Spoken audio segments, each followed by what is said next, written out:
Edhe ne do të shohim nga fjala e Perëndis. Fjala e Perëndis është ajo që na jep dritë, edhe na ndriçon. Unë do të marr si fakt absolute që Bibla është e vërtetë. Nëse ju keni dyshime, atëherë mund të verifikoni këtë gjë. Ka 2000 vjet që qëndron si një libër, edhe është libri që Perëndia u ka dhënë njerëzve se si të kenë një marrëdhënie me Perëndin. Është libër që na tregon nga vim ku jemi dhe ku do të shkojmë. Është libri absolutisht i saktë, i vërtetë 100%. Po le të lutemi përpara Perëndis, edhe besojmë që Perëndia të na drejtojë sot. Ati dashur, faleminderit Perëndi, që ka gëzim në praninë tënde. Të amërnjohës Perëndia im që ti e shpresa jon, gëzimi im, mbështjellja jon. Edhe ti, Zoti im, sigurove një rrugë shpëtimi për ne. Nuk ishte nga përpjekja jon, nuk ishte nga mundi ynë, nuk ishte nga forca jon, Zot, por ishte nga hiri yt, Zot. Edhe qengji Perëndis u flijua për mëkatin ton, për secilin prej nesh. Edhe Zot, ne përulemi para teje. Edhe Zot, ne të lutemi ty që ti të na drejtosh, Perëndi. Na hapër syt, Perëndi, që të dëgjojmë një zë prej teje. Na hapër syt që të shohim atë që ti dëshiron që të shohim. Vetëm ti mund të hapër syt. Ati dash lutem për ata prej nesh këtu që janë në këtë sallë, që janë miq të afërm, por nuk të njohin ty. Zot, lutem Perëndia im që ti të ndihmosh ata, të zbulosh veten tënde tek ata. E të tregosh atyre si mund të afrohen me ty e të keni marrëdhënie me ty. Të tregosh atyre rrugën e shpëtimit, Zot. Po edhe për ne, Perëndi, që jemi këtu, le të shohim bukurinë e fjalës sate, edhe të kujtojmë, Perëndi, që ne u shpëtuam nga besimi, edhe ne do të ecim po në të njëjtë mënyrë, jo me fuqinë dhe veprat tona, po me anë të hirit edhe fuqisë tënde që është në ne, Perëndia. Dhe lutem, Zot, në emër të Jezusit për këto. Le të jetë, Zot, sot fryma e shenjtë që ndriçon, Zot, njerëzit e tu. Në emër të Shpëtimtarit, Zot, lutem. Amen. Tani kur flasim për fen, duhet të jemi dakord në fakt se çfarë është feja. Por njerëzit kanë konkluzione të ndryshme, edhe njerëz të ndryshëm nëse shikoni në internet apo kudo ku të shikoni apo në një qendër ose feje do të japin një përkufizim të tyre. Edhe disa kanë përkufizimet e veta, feja është edhe fillojnë edhe thonë, feja është edhe fillojnë edhe thonë, por nëse i mbledh të gjitha këto përkufizime, edhe nëse nxjerr një të vetëm për të gjitha fetë që janë në botë, atë përkufizimi i përafërt. Se çfarë është feja, është pak a shumë kështu. Feja është një sistem besimi, bazuar në përpjekjen e njeriut për të shpëtuar vetvete nga mëkati, në mënyrë që të jetë i pranuar nga Perëndia ose për të dhënë kuptim jetës. Nëse do ta shtrydhësh, është përpjekja e njeriut për t'u afruar Perëndis.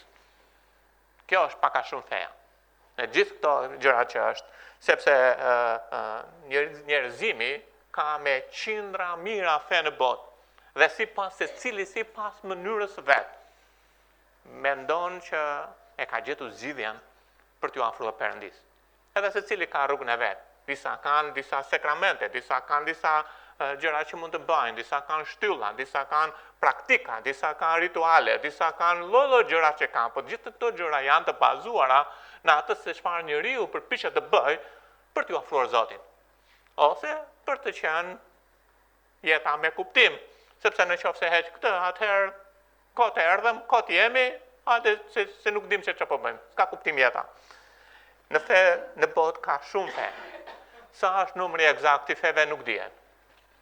Por nëse i mbledh këto në mënyrë të përafërt, atëherë janë 4600 deri në 10000 fe. Janë shumë e madhe. 4600 është një shifra që janë fe aktive me minimumi 1 milion njerëz që e praktikojnë atë. 1 milion e sipër. Por janë rreth 10.000 fe në botë. Tani, cilat janë fetë më të vjetra, 5 fe kryesore, që janë në numër të madh, janë hinduizmi, budizmi, islamizmi, katolicizmi edhe judaizmi. Nëse nuk keni dëgjuar mjaft për të gjitha, mos u shqetësoni. Por fetë më të vjetra pretendohen nga njerëzimi, edhe janë ja 6 që po nxjerr këtu. Hinduizmi në përgjithësi të gjitha fetë ndodhen në Azi ose në lindje në përgjithësi. Hinduizmi, judaizmi ose feja izraelite, budizmi edhe kjo është në Azi, xhianizmi edhe kjo andej, konfucianizmi, zoroastrianizmi, kjo i referohet fesë vjetër perse, ose ku është Irani sotëm, që tani është islamizmi faktikisht. Nuk e kam futur islamizmi këtu, sepse është fe 700 vjetë pas Krishtit e mbrapa me këta.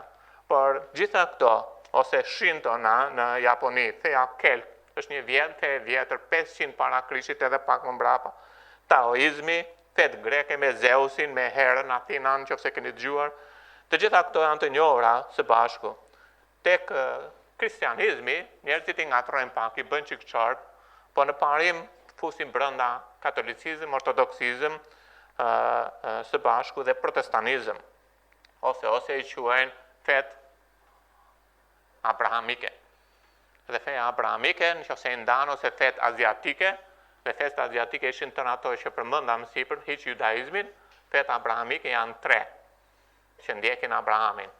Është Islami, është judaizmi, është edhe krishterizmi.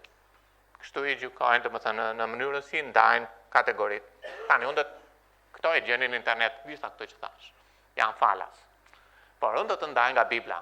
Çfarë thonë shkrimet për fetë më të vjetër në botë, edhe feja më e vjetër në botë ka filluar me njeriun.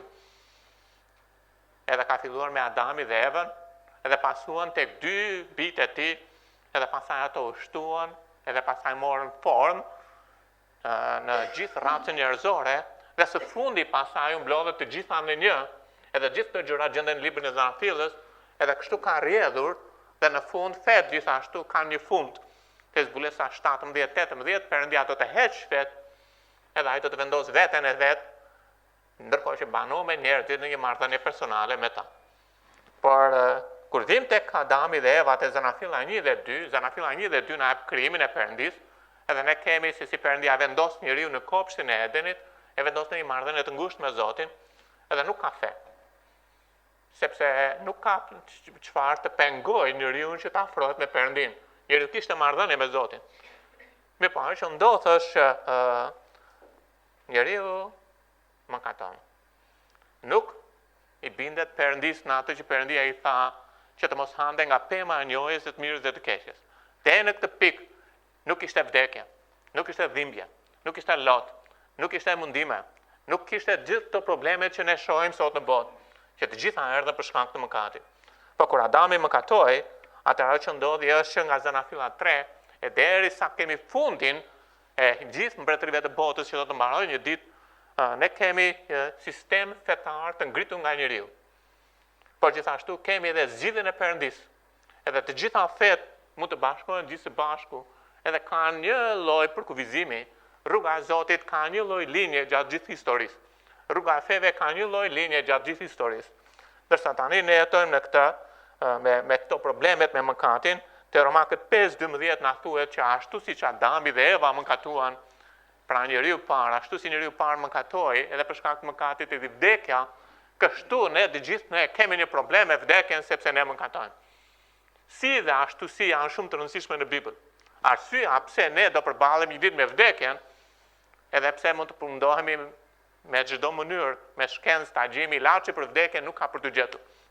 Që të ketë njeriu jetë gjatësi, sepse paga e mëkatit është vdekja. Dhe ne kemi një problem në këtë. Po për shkak se kemi këtë problem, është ndodhë që lindja e fesë u shpik nga njeriu që të mund të jap zgjidhje këtij problemi, në mund për t'i afruar edhe për të Perëndis dhe për të hequr pengesën me Perëndin. Prandaj feja që me Adamin lindi në këtë planet si rezultati përpjekjes së njeriu për t'u afruar Zotit. Unë do ta shohim këtë së bashku me ju nga afër. Sepse ajo që ndodhesh kur te Zanafilla 3 gjarpri ose djalli shfaqet në kopshtin e Edenit, edhe gënjer njeriu, edhe njeriu vendos që të hajë nga pema e njohjes mirës dhe të keqes, edhe Perëndia mban fjalën e tij, njeriu vdes frymërisht dhe më vonë vdes edhe fizikisht. Tani Adami dhe Eva kanë mëkatuar, edhe nëse lexon Zanafillën 3 në 10 vargjet e para, kanë mëkatuar, ata vëre që kanë një problem në trupin e tyre, më përpara ata janë veshur me dritë, shkëlqim dhe madhështi. Sepse Bibla na tregon që Perëndia është i veshur me dritë dhe madhështi. Edhe kur Perëndia krijoi Adamin dhe Evën, nuk e krijoi siç i shikoni juve në ato fotot në internet, që është një gjarpër tek një pemë, edhe Adami i zhveshur edhe Eva e zhveshur, jo, nuk ishte ashtu. Ajo që ndodhësh, ata ishin të veshur. Ata ishin të veshur me shkëlqim, ata ishin të veshur me një robe drite, ishin të veshur me madhështi. Ashtu siç ishte Perëndia në kopshtin e Eden kur krijoi njeriu, siç është edhe tani, ashtu u bë edhe njeriu. Mi po kur ndodhi që kur Adami mëkatoi, ai u nda frymërisht nga Perëndia dhe humbi atë petkun e lavdishëm. Edhe ishte i zhveshur, e gjeti veten të zhveshur. Edhe ata shikojnë njërin tjetër dhe panë që wow, që kemi pa roba.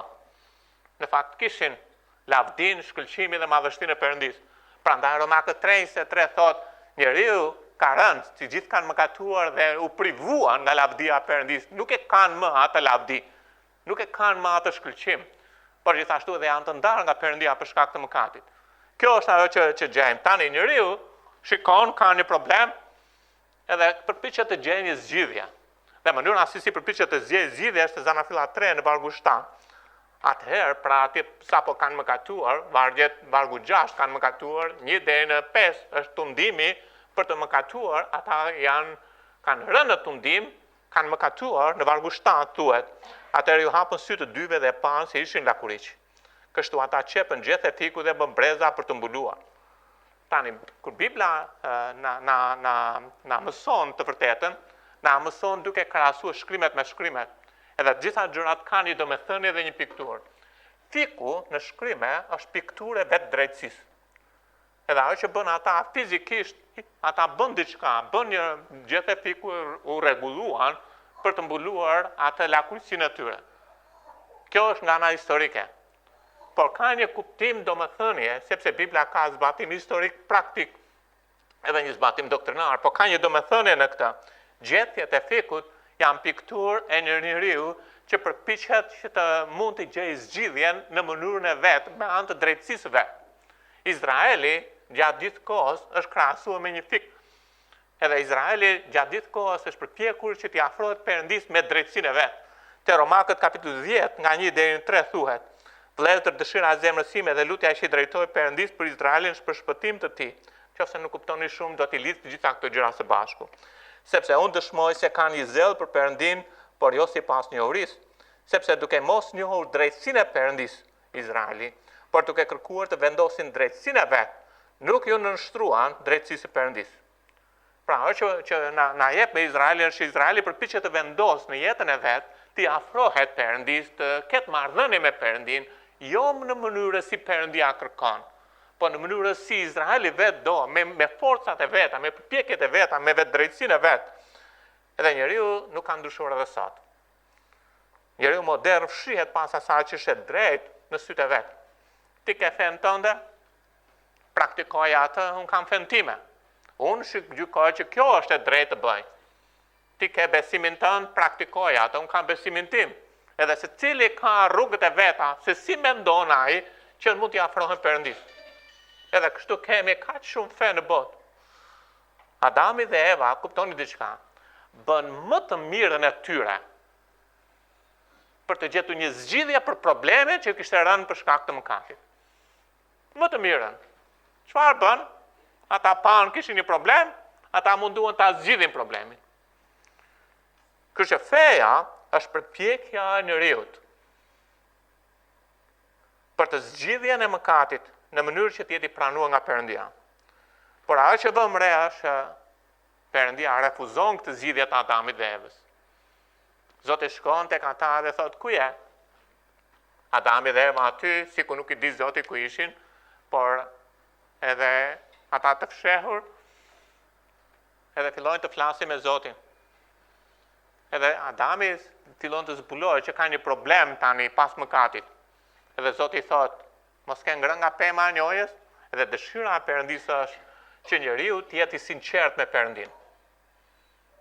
Kur ne flasim për Perëndin, ne duhet të jemi një qenie njerëzore, që e dim që jemi krijuar nga ai, të sinqert me Zotin, duke pranuar realitetin e asaj ku jemi. Dhe Zoti ofron një zgjidhje. Cila është zgjidhja që ofron Zoti? Shikoni pak te Zanafilla 3:21. Mendoni diçka. Është krijuar toka, është krijuar qielli. Njeriu ka një marrëdhënie të bukur me Zotin, por ajo që ndodh është mëkaton. Kur mëkaton, Ai ka një problem tani. Edhe ai mundohet ta zgjidh problemin vet. Perëndia afrohet tek njeriu dhe jep një zgjidhje. Sepse Bibla thot paga e mëkatit është vdekja. Zoti kishte thënë ditën që do harë do vdesësh me siguri.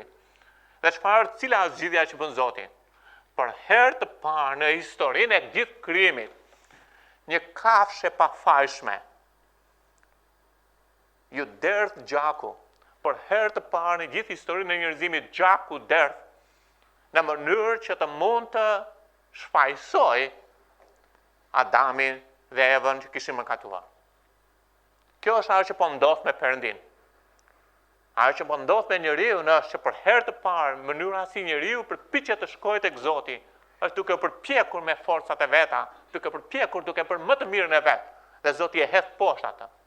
Dhe ajo që shohim me Zoti jep një zgjidhje ku për herë të parë, sepse dy janë herët e para. Hera parë kur njeriu mëkatoi dhe çfarë bëri për të shkuar te Zoti, dhe hera parë kur njeriu mëkatoi dhe çfarë bëri Zoti që të mund ta pranonte atë. Njeriu bëri përpjekjet e veta, sipas mënyrës së vet më të mira. Zoti e refuzon atë. Dhe Zoti jep një zgjidhje me bazë gjaku. Dhe Perëndia sakrifikoi një qenj. Te Hebrejt 9:22 na thuhet që pse gjaku? Pa derdhje gjaku nuk ka falje ose ndjes. Po pse nuk ka falje pa derdhje gjaku? Pse Perëndia çmon kaq shumë derdhjen e gjakut? Pse Perëndia duhet të vriste një kafshë në mënyrë që të mund të shfaqsonte njeriu? Pse Perëndia duhet të derdhte gjak në mënyrë që Adami të mund të shfaqsohej për shkak të mëkatit të tij? Bibla na shpjegon këto gjëra, sepse jeta e mishit është në gjak. Adami meritonte që të vdiste, edhe vetëm në mënyrë se si mundet që Adami të shfaqsohej ishte duke derdhur gjak. Pra një jetë u dha në vend që të merre jeta Adamit, u dha një jetë tjetër. Edhe në gjak faktikisht është jeta. E dini pse bëni analizat juve? Sepse analizat tregojnë jetën. Në qoftë se përmbajtja e analizave është e mirë, atëherë jeni në rregull. Në qoftë se keni një problem, mjeku fillon edhe shqyrton bazuar në analiza. Ai mund të flasë me hamendësime, në qoftë se nuk ka analiza. Edhe ndonjëherë mjeku as nuk merr në konsiderat çfarë thoni, më sill analiza të flasim. Je detyruar të vesh bësh analiza ti çosh. Kohë përpara mendohej që heqja e gjakut të njeriu ishte diçka që shëronte. Deri në fund të shekullit 19. Madje George Washingtoni në 14 dhjetor 1799, brenda 21 orëve që u smur, vdiq. Arsyeja është sepse i hoqën 40% të gjakut nga trupi. 4 herë mjekët i detyruan të hiqin gjak, sepse mjekësia mendonte në atë kohë që në qoftë se i heq gjak, njeriu do të shërohej, edhe duke hequr gjakun e keq. Por Bibla 1500 vjet përpara Krishtit ka shkruar Zoti ka shkruar me anë Mojsiut këtë. Jeta e njeriu e mishit është në gjak. Edhe ajo që ndodh është Perëndia po merr një jetë në mënyrë që të zvendësojë një jetë që të mund të shfaqsohet mëkati. Nuk ka mënyrë tjetër, nuk është me lodhje, nuk është me mundim, nuk është me përpjekje. Kuptoni mënyrën e Perëndisë, do t'i shohim këto së bashku. Tek Zanafilla 4:2, pasi mbaron kapitulli 3, na jepet kapitulli 4 ku ne kemi për herë të parë 2 njerëz mbi tokë, 2 fëmijë të Evës. Njëri quhet Abel, tjetri quhet Kain. Edhe ajo që ndodh është për herë të parë ne shohim 2 profesionet që janë në planet. Njëri profesion është punon tokën, bujku, dhe tjetri profesion është blegtor, ose ruajtësi deleve. Edhe ajo që ndodh në këtë rast është Perëndia ende nuk u ka dhënë atyre mundësi që të mund të hanë mish. Ngrënia e mishit u filloi në historinë njerëzore vetëm pas përmbytjes së Noeut. Njerëzit nuk hanin mish, Adami, Eva dhe pasuesit e tij, Zanafilla 4, Zanafilla 5 nuk kanë ngrënë mish, por kanë ngrënë gjërat e tokës, kanë ngrënë fruta, perime, kështu e kishte bërë organizmin njeriu që të mund të punonte, të mund të funksiononte. Edhe duhet të them që arsyeja pse ata po rrisnin dele ishte për shkak sepse Adami dhe Eva u thanë fëmijëve të tyre. Ka një mënyrë se si ne mund t'i afrohemi Perëndis. Është me bazë gjaku, sepse ne jemi mëkatar dhe nuk ka falje për mëkatin pa derdhje gjaku. Prandaj Perëndia na kërkon që ne të shkojmë tek ai e të sjellim ofertën, një ofertë duke flijuar delet, duke flijuar çengjat nga kopeja. Edhe kjo është ajo që gjejmë, prandaj gjejmë dy profesionet e para në këtë. Zgjidhja e Perëndis ishte me bazë gjaku. Gjakun e një dele, gjakun e një çengji më saktë.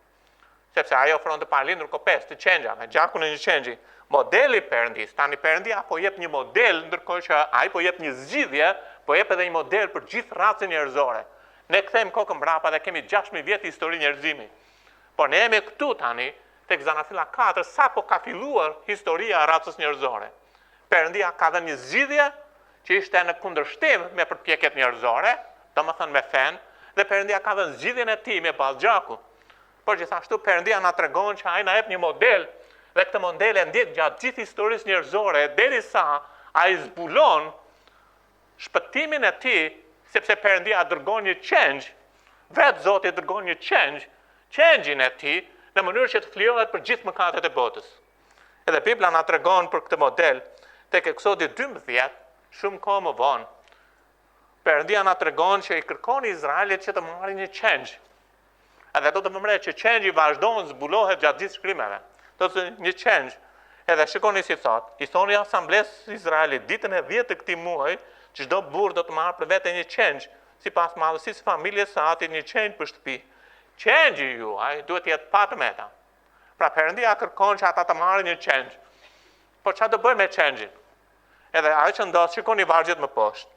Do ta ruani deri në ditën e 14 të këtij muaji dhe tërë asambleja e popullit të Izraelit do ta therrë në të ngrysur. Pastaj do të marrë nga ai gjak. Vyre gjakun përsëri këtu. Ai do të marrë gjak thot e do të vënë mbi 2 shtalkat dhe mbi arkitraun e shtëpive ku do të hanë. Ata kur hynë në shtëpi, kanë atë portën ose derën e shtëpisë, edhe do të lyejnë arkitraun e do të lyejnë gjithashtu shtalkat me gjakun e këtij çengji.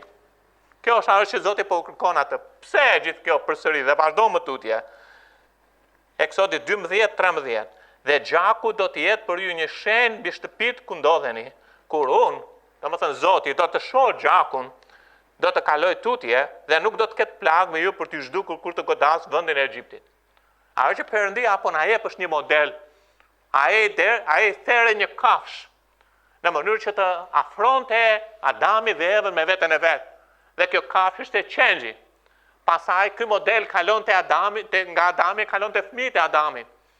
Edhe Perëndia ai mëson ata që të mund të mësojnë, që të mund të afrohen atij me therrjen e një kafshë, me sakrificën e një kafshë, që të derdhet gjaku e një kafshë të pafashëm në mënyrë që të kenë shfaqësim për mëkatet e tyre. Edhe Zoti e vazhdon, po vjen re kur Zoti të shikojë gjakun.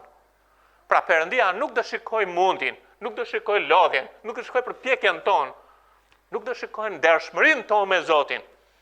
E dini që shumë njerëz të ndershëm do përfundojnë në ferr. Shumë njerëz që përpiqen edhe jetojnë drejt do përfundojnë në ferr. Sepse kjo është rruga që është përpjekja e njeriu. Por rruga e Perëndisë është ata njerëz që afrohen Perëndisë me bazë gjaku. Dhe Perëndia vazhdon edhe zbulon këtë përsëri këtë më vonë. Tani Perëndia ka një premtim. Zgjidhja e Zotit, cila ishte? Nuk ishte me përpjekjet e njeriu të refuzoj. Por gjithashtu modeli Perëndisë është therrja një kafshë me bazë gjaku. Në mënyrë që njeriu të shfaqsohet, sepse Bibla thot pa derdhje gjaku nuk ka falje. Tani premtimi Perëndisë. Kur Adami mëkatoi, njerëzimi ngeli si pa rrugdalje. Mbi njerëzimin, për shkak se njeriu mëkatoi, mbi njeriu rëndonte vdekja. E dini çfarë ka një gjë të sigurt në gjithë planetin? Vdekja është e sigurt për çdo njeri. Nuk ka asgjë të sigurt, por një gjë është e sigurt. Njeriu do vdes. Edhe vdekja ka mbuluar gjithë racën njerëzore. Dhe Perëndia i dha një premtim, ndërkohë që ai po fliste dhe i dha Adamit një pasojë, Gjarpet një pasojë, Evës një pasojë për shkak të mëkatit. Ai është duke dhënë një premtim për racën njerëzore për një shpresë në të ardhmen. Dhe premtimi ishte që një ditë në të ardhmen, Perëndia do të bënte të mundur që fara e gruas të mund të shtypte kokën e djallit ose të gjarpërit. Edhe kjo është ajo që gjejmë këtu. Dhe unë do të shtij armiqësi midis teje, midis gjarpërit dhe gruas, midis farës sate dhe farës së saj. Fara e saj do të shtyp kokën tënde dhe ti do të plagosësh themën e farës së saj. Është një premtim që kur Adami dhe Eva ishin në mëkat, sa kishin mëkatuar në kopshin e Edenit. Edhe ky premtim është i lidhur ngushtë me atë që një ditë në të ardhmen, fara e gruas do të mund të jepte fitoren mbi njeriu, për njeriu, edhe të jepte fitoren për mëkatin. Tani, cila është fara e gruas që të mund të ketë një fëmijë? Gruaja në mënyrë të natyrshme nuk mundet të lindë vetëm me çfarë ka brenda në trupin e saj. Me vezoret. Nuk mundet. I nevojitet që të lindë një farë burri. Ndryshe nuk lindon. Por një grua, një herë në historinë njerëzore, 2000 vjet përpara, ka sjellë në këtë jetë përmes farës së gruas një burr, një djalë që u bë burr. Dhe Bibla na tregon te Luka, domethënë shikoni, është një lindje mbi natyrshme. Te Luka 1:30-31 thot, engjëlli i tha: mos ki frikë Mari, sepse ke gjetur hir përpara Perëndis dhe aty do të mbetesh shtatzan dhe do të lindësh një djalë që do të vësh emrin Jezus. Mënyra si erdhi Jezusi nuk ishte bashkimi i një burri me një gruaje. Mënyra si erdhi Jezusi ishte premtimi Perëndis që dhënë që 14 vjet përpara, që Perëndia do të sillte farën nga përmes farës së gruas, atë që do të mposhte djallin ose atë që kishte pushtetin e vdekjes. Ky është momenti dhe Bibla na tregon, shikoni, dhe Maria i tha engjëllit, si do të ndodh kjo? Si do ngelem shtatzan sepse nuk njoh burr? Dhe engjëlli duke përgjigjur i tha, fryma e shenjtë që do të vijë mbi ty dhe pushteti shumë të lartë do të mbulojë me hijen e vet. Prandaj shenjti që do të dalë prej teje do të quhet biri i Perëndis. Një lindje mbi natyrshme vjen dhe Jezusi është fara e gruas, domethënë pa far burri. Fara e gruas pa far burri. Gruaja s'ka far. Një lindje pa far burri. Këtë është ajo që Zoti po jepte. Një lindje mbi natyrshme, një vajzë virgjë do të ngele shtatzan, do të sillte atë që do të mposhte, atë që kishte pushtetin e vdekjes, domethënë djallin. Është përmbushja e premtimit. Tani kjo që lindi ishte Maria dhe lindi një djalë që ishte Jezus. Po ky Jezusi ishte ai që do të jepte fitoren e gjithë racës njerëzore që ishte në mëkat. Edhe ishte qengji i Perëndis që heq mëkatin e botës. Dhe Bibla thotë, të nesme Gjoni pa Jezusi që po vinte drejt tij dhe tha, ja qengji i Perëndis që heq mëkatin e botës. Kjo është mjaft domethënë sepse Perëndia kishte dhënë një pikturë me gjakun e kafshëve. Gjaku i kafshëve nuk mund të heq plotësisht mëkatin. Për vit ata mëkatonin, për vit duhet të shkonin të bënin sakrificë, për vit pasaj mëkatonin, për vit duhet të thirrë gjakun një kafshë, por gjithë kjo ishte që Perëndia një ditë do të siguronte qengjin e tij për të hequr mëkatin e gjithë botës. Edhe kjo është ajo që Zoti na thot. Shikoni te Hebrejt 10 thot, po në këto flijime, pranë vazhdimisht që ofronin, ata do të runin bagti duhet të mbanin të shtonin, se edhe kur mëkatonin duhet të shkonin pasaj edhe të ofronin sakrificën me anë të bazë gjaku, edhe pasaj ishin të shfaqsuar, pasaj do mëkatonin prap, pasaj përsërit do të përsëritej kjo gjë. Edhe kjo ndodh. Por në këto flijime për të rihet në çdo vit kujtimi i mëkateve, sepse është e pamundur që gjaku i kafshëve, i demave dhe i cepëve të heqë mëkatet. Çfarë bëri Perëndia? Ajo që bëri Perëndia është me anë të qengjit të tij. Edhe një njeri i përsosur, 100%, por gjithashtu ishte Perëndia në trup njerëzor, u sakrifikua për të marrë mëkatet tona. Edhe thot, ndërsa çdo prift rri për dita në këmbë duke shërbyer dhe duke mbathur shpesh herë të njëjtat flijime që nuk mund të heqin kurrë mëkatet, ai Jezu Krishti përkundrazi pasi dha për gjithnjë një flijim të vetëm për mëkatet, u vu të rri në të djathtë të Perëndis. Gjaku tani, po gjaku i Krishtit është baza e shpëtimit, jo më gjaku i një kafshë. Edhe Roma 5:9 thot, shumë më tepër pra duke qenë të shfaqsuar në gjakun e tij.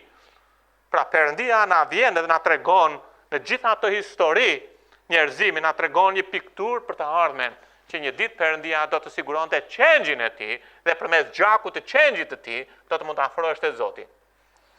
Edhe thot do të shpëtojmë nga zemërimi me anë të tij. Efesianët thot përsëri, në të cilën kemi shpengimin me anë të gjakut të tij, faljen e mëkateve sipas pasurive të tij. Kolosianët 1:20, dhe duke përpaqen me anë të gjakut të kryqit të tij. Ka vetëm një mënyrë si njeriu pajtohet me Zotin, me anë të gjakut të Zotit Jezu Krisht që vdiq në kryq, që për mua, për ju, është change-i Perëndis që u flijua. Kolosianët 1:13-14, ai na nxori nga pushteti i errësirës dhe na çoi në mbretërinë e birit të dashur, në cilën kemi shpengimin me anë të gjakut të tij, faljen e mëkateve. Gjaku është esenciale për shpëtimin e një njeriu që meriton të ketë dënim të përjetshëm. Romakët 3:23, sepse të gjithë mëkatuan dhe u privuan nga lavdia e Perëndis. Nuk e arrin dot, nuk mundet, ose do të jesh ta kërkosh të shkosh vetë me përpjekjet e tua dhe të bëhesh i përsosur, pranoje këtë rrugë. Por asnjë njeri, sikur të lodhet nga mëngjesi deri në darkë, 24 orë të ditës, të mbajë mendimet e veta gjithmonë drejt me Zotin, të përpiqet të jetë në mënyrë konstante, pa pushim 7 ditë javës, nuk mundet. Do mëkatoj. Do ketë një mendim të keq, do ketë një qëndrim të keq, do ketë një folje të folur të keqe, do ketë një të vepruar të keqe. Sepse ne kemi rënë. Dhe Perëndia thot, sado që ti të përpiqesh, pavarësisht çfarë do feje që mund të ndjekësh, nuk mundet dot ta nxjerrësh veten të përsosur. Dhe ai vjen dhe refuzon përpjekjen e njeriu dhe vjen për të na shpëtuar ne me anë të change-it të tij, që është Zoti Jezu Krisht. Tani Abeli dhe Kaini, ne shohim më vonë. Historia të Zanafilla 4 përsëritet përsëri, por pak më e gjerë. Të Zanafilla 4, pra pasi ka mësuar Adami këto gjëra që Zoti ka refuzuar zgjidhjen njerëzore dhe ka dhënë zgjidhjen e tij, ata u kanë përçuar te bitë e tyre. E kur kanë përçuar te bitë e tyre, ajo që vëmë re është kemi përsëri dy gjëra në botë. Fen edhe zgjidhjen e Zotit. Edhe ajo zhvillohet pasaj, shkon te Zanafilla 10, ku ne kemi një sistem fetar në Babiloni me Nimrodin. Edhe në Zanafillin 11 të gjitha fet mblidhen dhe bëhen një së bashku. Edhe gjitha kështu zhvillohen gjitha fet. Edhe sot janë hapur kaq shumë fe, por një ditë së shpejti te zbulesa 17-18 të gjitha fet do të bëhen një. Dhe fundi i tyre është shkatërrim. Perëndia do të shkatërrojë fen. Kjo është ajo që ndodh me këtë. Por njeriu ka gjetur një zgjidhje nga vetvetja. Edhe ky është Kaini. Njeriu ti refuzohet pikërisht ajo fe e tij. Ajo që ndodh është në këtë histori, le ta lexojmë pak. Zanafilla 4, 2-5. Pastaj lindi Abeli, vllai i tij, dhe Abeli u bë bari kopesh, ndërsa Kaini u bë punonjës i tokës. Me kalimin e kohës, Kaini i bëri një ofertë frutash të tokës Zotit.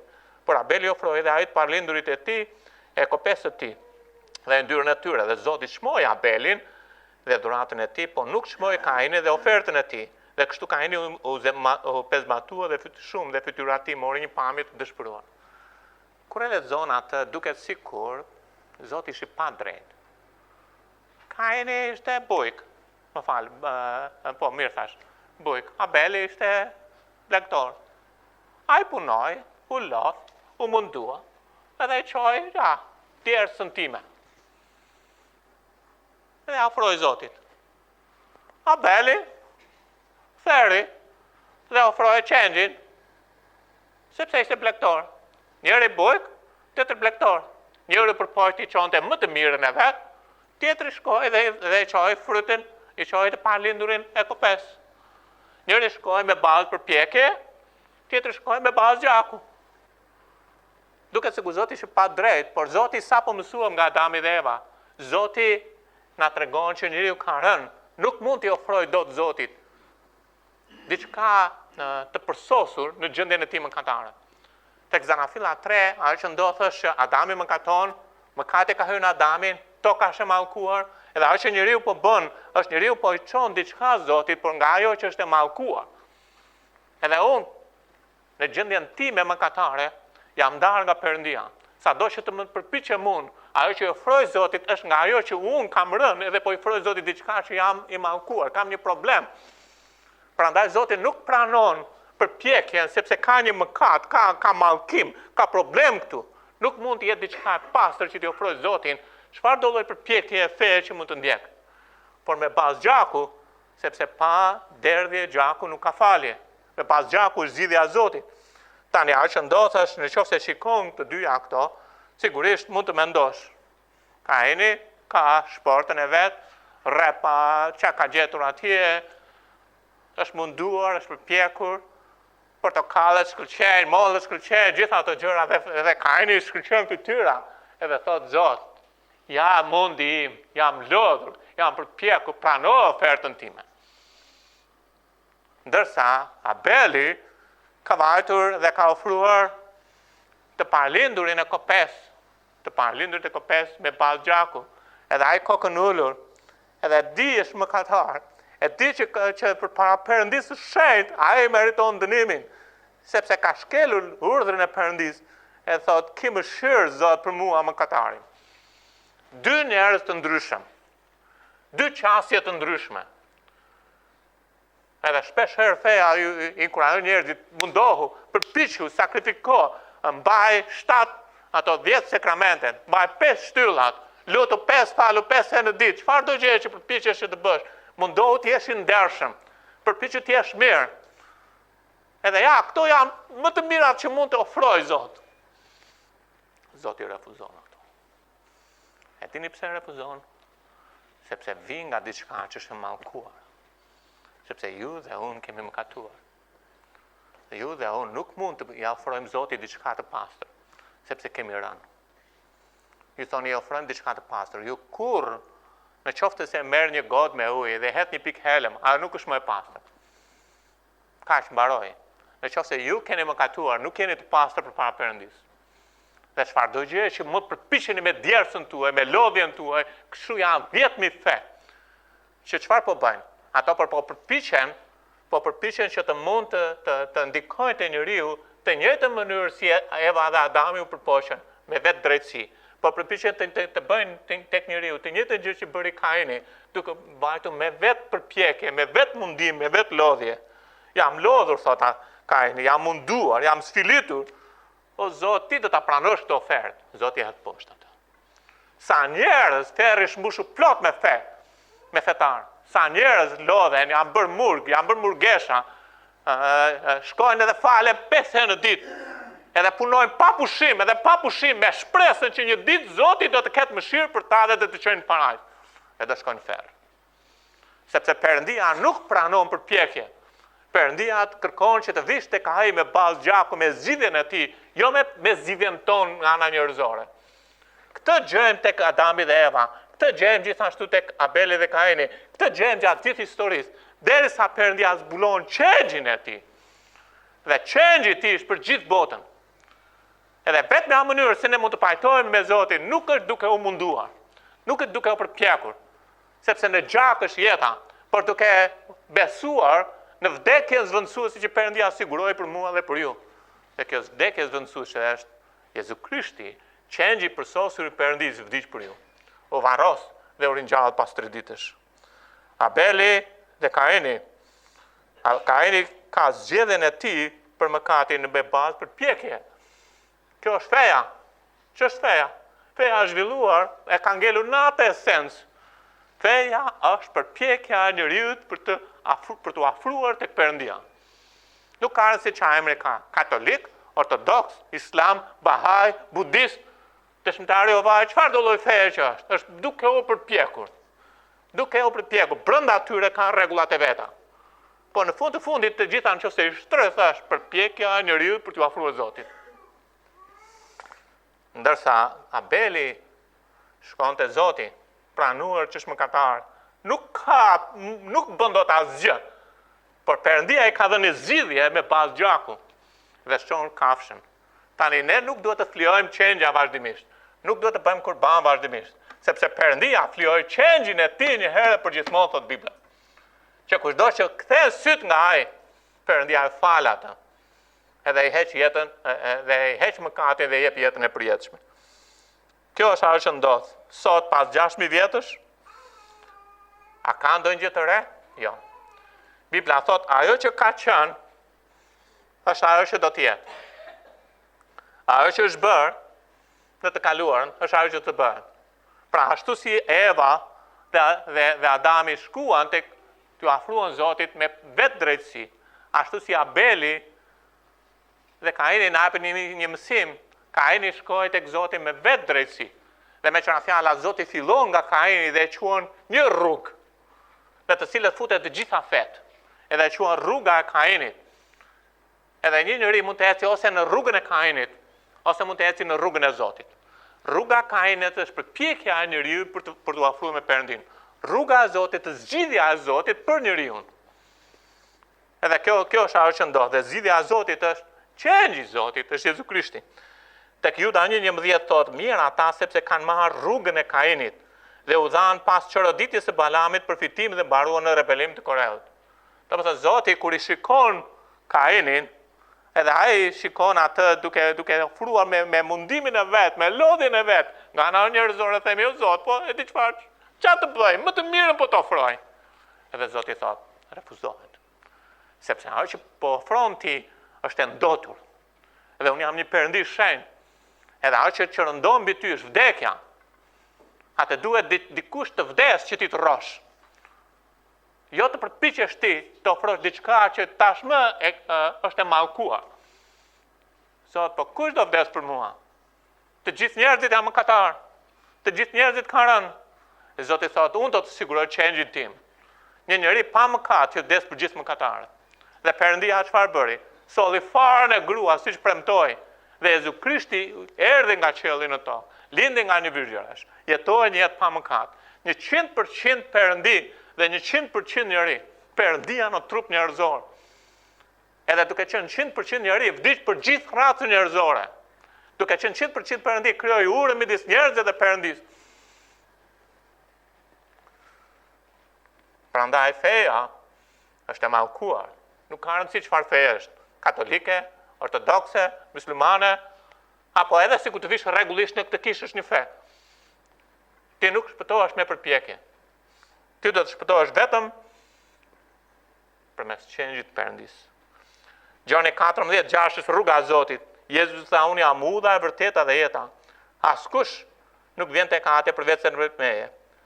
Kujt? Nëpërmjet çengjit të Perëndisë. Ja çengji i Perëndisë që heq mëkatin e botës.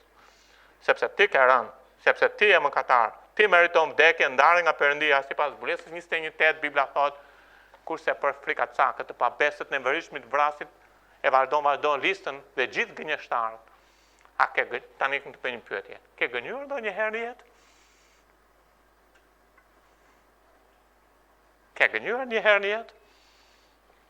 Unë kam një pyetje. Çfarë është ai njeriu që gënjen? Si quhet? E di ndonjëri si quhet ai që gënjen? Kush e di? Më ndihmoni, si quhet? Gënjeshtar. Tani, ju jeni gënjeshtar. Jam gabim apo jo? Nuk vjen mirë, ju skuqet gjaku në fytyrë. Ju kalon gjaku nga këmbët poshtë. Ju jeni gënjeshtar. Më thoni, jam gabim apo jo? Jeni gënjeshtar, të gjithë jeni gënjeshtar. Në qoftë se keni gënjur, jeni gënjeshtar. Ju thoni, po, unë jam njëri mirë. Ju jeni gënjeshtar. Vini dakord me mua? A ke gënjur një herë në jetë? Çfarë është ajo që gënjen? Gënjeshtar. Ju jeni gënjeshtar. E kuptoni që ne kemi rënë. Ta vazhdojmë tutje. Keni lakmuar ndonjëherë dikë me zemër, një vajzë, nëse jeni djalë, një djalë, nëse jeni një vajzë, në zemrën tuaj, keni lakmuar ndonjëherë, nëse je i martuar një tjetër, ju ka ndodhur ndonjëherë. E dini pse nuk mund të qëndroni të përsosur, sepse keni rënë. Ata në çfarë është një njeri që shkel kurorën? Ta vazhdojmë historinë? E kuptoni çfarë dua të them? Çfarë jeni ju? Ta vazhdojmë? Ju ka ndodhur ndonjëherë të merrni diçka që nuk është e juaja, të shkoni në punë dhe të vjedhni nga ora që e pronarit tuaj, jeni në punë në shtet, keni ikur ndonjëherë një gjysmore më përpara, sepse paguani për 8 orë. E dini çfarë ndodh nëse ose në punë private, nëse vjedh. E dini si quhet ajo që vjedh? Më duket se quhet hajdut apo jo? A keni vjedhur ndonjëherë? Po ndonjë gjë që nuk i përkiste juaj kur ishit në shkollë apo gjë si lapsa çfarë do gjë tjetër apo në punë ku jeni rritur. A di si quheni? A dini çfarë tregon kjo? Sa do që çfarë do lloj feje të përpiqeni t'i ofroni Zotit, ju do t'i ofroni diçka të papastër. Dhe Bibla thot, veprat tona më të mira janë si një rrobë ndotur. Prandaj Abeli është aty duke ofruar gjakun e një kafshë, edhe ai kokullur thot, Zot, ki mëshirë për mua mëkatarin, nuk po vi dot me gjërat që kam, unë jam mëkatar, unë po vi me bazë gjaku. Dhe sa Kaini, Zot, qia mundi im, shif portokallet e mia që janë rritur, aty kam kujdesur, shif domatet sa të shkëlqejnë, shif repat, është mundi, kjo është ajo që ne do shkojmë një ditë, në qoftë se ndjekim rrugën e Kainit fen. Nuk ka rëndësi, është rep, është domate, apo çfarë është mundi i përpjekja. Por nuk mundet të pranohesh. Në qoftë se ndjek fen më të vjetër, që nuk ka ndonjë të re, që është e njëjta fetë. Prandaj ka vetëm një mënyrë si mund të shkosh te Zoti. Përmes çengjit të ti. Zot, po jam mëkatar. Ju do thoni, po ti, pastor që na bëre gjithë gënjeshtar, çfarë je? Të gjithë kanë. 8 miliard njerëz mbi tokë kanë. Mbi të gjithë rëndon vdekja. Mbi të gjithë. Ka vetëm një mënyrë si Perëndia na ndihmon dhe na udhëzon që të pranojmë, që të afrohemi tek Ai përmes sakrificës së çengjit të tij në kryq. Gjaku i tij u derdh për mëkatin tonë. Kjo është shumë e rëndësishme, është jetike. Nuk ka si afrohet Zotit me një fe që në fakt ka mira fe, por ka një esencë përpjekje, apo me anë të çengjit të tij me bazë gjaku. Si Kaini mund të lutemi, Zoti jam falur 5 herë në ditë, jam pak gëzuar. O madje as nuk u martova gjithë jetën, u bëra murg. Edhe Zoti thot në ferr. Në ferr. Sepse atje përfundojnë gënjeshtarët, mëkatarët, gjithë atje përfundojnë. Po Zot kam ndihmuar jetimët, në ferr. Po Zot jam pjeku të jemi ndershëm, në ferr.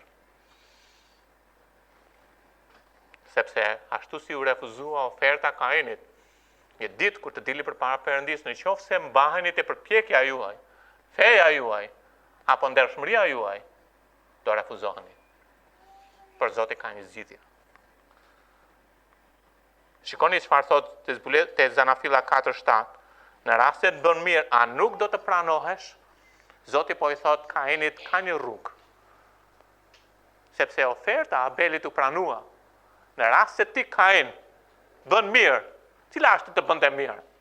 Të shkonte siç vajti Abeli. Si u pranua Abeli? Me bazë gjaku do pranohesh. Dhe Zoti që aq i mirë, aq i mëshirshëm me Kainin, sa që i dha një rrugdalje përsëri. Edhe i tha, ja rruga çfarë do të bësh. Po Kaini në kokforcinë e tij, ai u bë xheloz, edhe çfarë bëri? Ai filloi pastaj e vrau Abelin. Edhe vrasja e parë në tokë, në këtë planet, nuk ka ardhur përveç se një vrasje fetare. Feja ka vrarë më shumë njerëz në botë se sa ju mendoni ose imagjinoni. Feja ka çuar më shumë njerëz në botë se sa ju mendoni ose imagjinoni. Feja është armiku numër 1 që ka çuar njerëzit në ferr dhe i ka vrarë ata. Ashtu si Kaini vrau Abelin. Por Zoti dha një rrugdalje. Shumë fetarëve Perëndia u jep rrugdaljen. Ata duhen të zgjedhin në rrugën e tyre. Por Perëndia në mëshirën e tij na dha dhe ne në rrugdalje. Cila është rruga? Gjoni 3:16, sepse Perëndia adeshi aq botën, edhe këtu përfshin ty dhe mua, sa dha birin e tij të vetëm lindurin që kushdo që beson në të të mos humbas për të ketë jetë përjetshme. Jezusi pagoi për mëkatin tënd. E para Gjonit 5:11-12 thotë, dhe dëshmia është kjo. Perëndia na dha jetën e përjetshme dhe kjo jetë është në birin e tij. Ai që ka birin ka jetën, ai që nuk ka birin e Perëndis nuk ka jetën. Te Romakët 10, 9, 10 dhe 13 thotë. Sepse po të rrëfesh me gojën tënde Zotin Jezus, dhe po të besosh në zemrën tënde se Perëndia ngjalli për së vdekurit, do të shpëtohesh. Do të shpëtohesh, nga do shpëtohesh, nga ferri. Sepse me zemër njeriu beson në drejtësi dhe me gojë bëhet rrëfim për shpëtim. Perëndia bëri drejtësi për ty, duke dënuar mëkatin tënd në çengjin e tij që ishte pa mëkat. Dhe Perëndia thot, ka vetëm një mënyrë si mund të bësh i drejtë. Nuk vjen dot me përpjekje. Besoni Jezu Krishtin. Edhe gjaku i tij do të mbulojë jetën tënde. E ti do të shfaqsohesh, sepse Perëndia prandaj dërgoi birin e tij që ta shpëtojë botën. Prandaj dërgoi birin e tij që të shpëtojë mua dhe ju mëkatarët. Në fakt thot kushdo që do të thrasë emrin e Zotit do të shpëtohet. Kam mbaruar. Të tregoj pak nga jeta ime. 29 vite përpara kam menduar që isha njëri i mirë, i drejtë, bëja gjëra të mira, sepse unë e krahasoja vete me të tjerë. Por Perëndia më hapi sytë, edhe më bëri që të kuptoja që isha mëkatar përpara Atij që është i shenjtë. Edhe nuk bëja dot asnjë. Edhe ai më drejtoi tek rruga e tij. Jezusi është zgjidhja që Perëndia kishte për mua. Unë kisha dëgjuar për të nga katolikët ortodoksit, por nuk e dija që Jezusi kishte ardhur për mua. Për herë të parë Zoti po më tregonte, Zani, unë të dua ty, ai vdiq për ty, ai varros për ty, ai ringjall për ty. A të pranosh rrugën e Zotit dhe Jezusi është rruga. Se jam përullu, kam thënë Zoti, jam mëkatar. Unë nuk shpëtoj dot veten. Por unë besoj që Jezusi është rruga jote. Ai vdiq, u varros dhe u ringjallur e besoj atë. Dhe atë ditë, pranvere 1995, unë kam vendosur besimin tim në Jezu Krishtin. Tani Perëndia vjen e thotë juve në mirësinë e tij. Ka shumë fe në botë. Pavarësisht se do ndjekësh, ajo do refuzohet. Sepse është përpjekja e njeriut, është rruga e njeriut, që sa do të përpiqet nuk mund të shkojë te Zoti, është e refuzuar. Sepse njeriu ka rënë, nuk mund t'i ofrojë diçka të papastër. Më fal, diçka të pastër nga ajo që është e papastër. Thashtë një god me ujë nëse i het një pikë helëm, nuk mund të nxjerrësh tani ta përdorësh për gjell atë. Është e papastër. Dhe ju dhe unë kemi rënë përpara Perëndisë. Nuk mund t'i ofrojmë dot Zotit, sa do të përpiqemi, sa do të mundohemi, kemi rënë. Por nëse vemi si Abeli, e themi Zot, ka mëkatuar. Zot nuk vi me drejtësinë time. Por unë besoj në qengjin që u vdiq dhe u flijua për mua në Jezusin. Dhe nëse ti bën këtë, Bibla thot, ai të shpëton ty. Sepse vargu thot, po të rrefesh me gojën tënde Zotin Jezus, dhe po të besosh në zemrën tënde, se Perëndia ngriti për së vdekush do të shpëtohesh. Perëndia heq mallkimin mbi ty, edhe vendos mbi Jezu Krishtin. Jezusi vdiq për gjithë botën, por nuk do të thotë gjithë bota shkon në paradis. Shkon vetëm ai që e thret emrin e Zotit për shpëtim. Është me vullnet të lirë. Unë nuk detyroj dot asnjërin, do doja që gjithë durrësit të shpëtohen. Do doja që ju të shpëtoheni. Edhe sinqerisht dua. Por është midis jush dhe Zotit. Pyetja që kam unë, a doni që shpirti juaj të mos shkojë në ferr? A doni aq shumë veten sa që të shkoni përpara Zotit me prullësi të thoni Zot, jam mëkatar. Unë lë përpjekjet e mia dhe vi tek ti. Pranoj rrugën që ti ke. Zgjedh të besoj në Jezu Krishtin. Të pranoj atë si shpëtimtarin tim. Kjo është rruga e shpëtimit.